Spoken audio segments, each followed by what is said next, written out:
Bonsoir à tous et merci d'avoir pris le rendez-vous de l'information quotidienne sur ESAE TV. Dans ce journal, le compte-rendu de la visite du président Talon en France et nous écouterons une réaction suite à cet entretien à l'Élysée. Vous êtes bien sûr ESAE TV, nous démarrons cette session d'information par la visite du président Talon à son homologue français François Hollande. Suivons le compte-rendu de ce conclave à travers cet élément.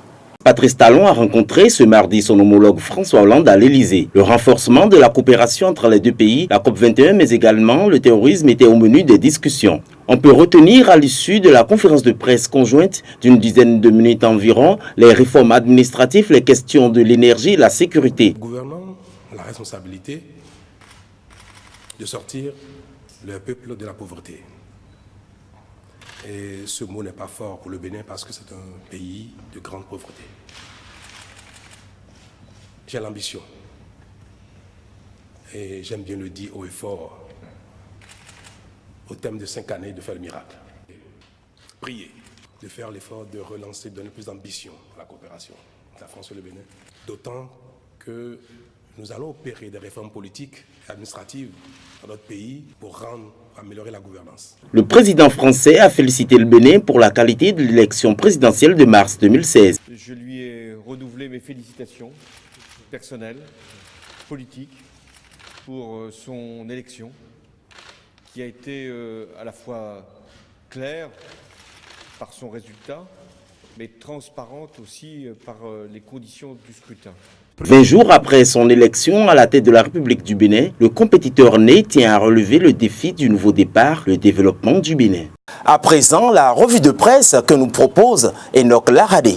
À la une de la plupart des journaux parus ce jour, l'on retrouve la visite du président Patrice Talon à l'Élysée. Ses propos font la manchette des journaux. Le Bénin aujourd'hui est comme un désert de compétences. J'ai l'ambition au thème de 5 années de faire des miracles. Tels sont les propos tenus par Patrice Talon devant son homologue français François Hollande. Les quotidiens L'Autre Vision, Le Potentiel, Les Pharaons et Notre Voix décortiquent à leur manière cette visite. L'Autre Vision trouve que c'est un pari gagné pour Patrice Talon. Une visite loin d'être inaperçue du fait d'une nette précision dans les propos et du fait d'un message clair, profond et porteur de grands espoirs. Le quotidien relate que le président de la rupture a comblé les attentes sur les grandes questions de l'heure, mais le peuple attend que les belles professions de foi se traduisent en actes concrets. Le Potentiel nous apprend que Patrice Talon est bien préoccupé par la crise énergétique au Bénin. Le coopérant de son côté s'inquiète sur cette préoccupation de Patrice Talon. Pari plus stratégique pour Talon qu'Abuja pour régler le délestage, s'exclame le journal. Et parlant de délestage au Bénin, le quotidien 7 au Bénin nous informe que la Société béninoise d'énergie électrique clarifie les raisons de la coupure intempestive du courant. Le Clairon ressort de ses analyses que les vrais ennemis de la SBEE sont les travailleurs de cette maison. De l'accusation, passons à la décoration de Gustave Sonnon à la grande chancellerie du Bénin. Gustave Sonnon, fait commandeur de l'ordre national, nous apprend le Potentiel.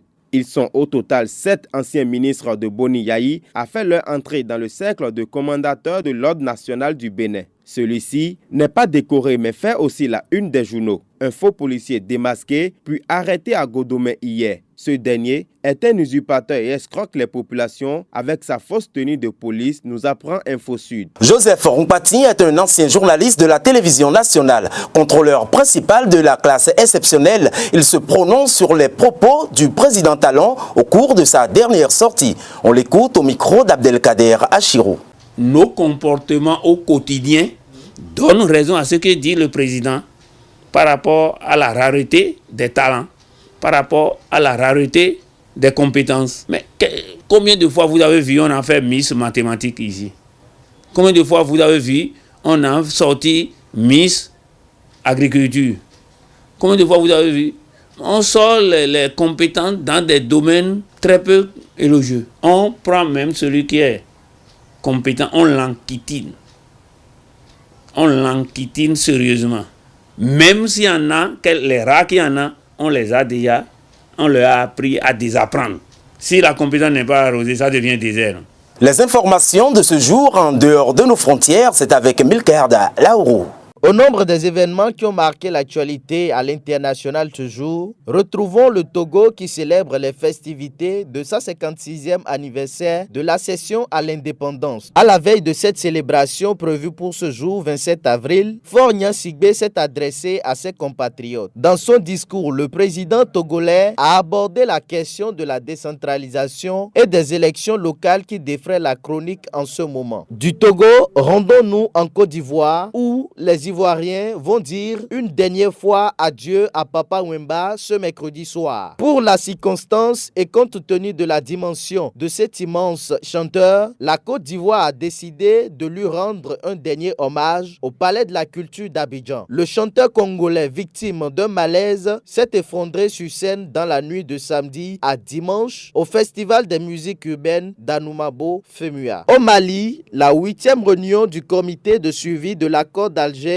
s'est terminée ce mardi 26 avril. Les mouvements armés, le gouvernement malien et les partenaires étrangers étaient représentés. Un constat, si la signature de l'accord de paix par les protagonistes a permis d'obtenir un cessez-le-feu, désormais respecté dans le nord du Mali, l'application de plusieurs autres points du même accord reste laborieuse. Fermons cette page inter par un communiqué du parquet fédéral de Belgique qui annonce ce mercredi que Saleh Abdel-Salam, suspect des attentats du 13 novembre à Paris, a été remis à la justice française. Il doit être présenté ce jour au juge. Le texte ajoute que le parquet va requérir son placement en détention provisoire. Mardi soir, l'avocat lillois Franck Berton avait déclaré qu'il défendrait en France Saleh Abdel-Salam pour constituer avec l'avocat belge Sven Marie une équipe de défense chargée d'assurer aux djihadistes français un procès équitable. L'avocat lillois a ajouté que Saleh Abdel-Salam serait prêt à parler à la justice française. À la fin de ce point de l'actualité que je vous remercie d'avoir suivi. Je vous retrouve demain, même heure, même site, www.ezavetv.com.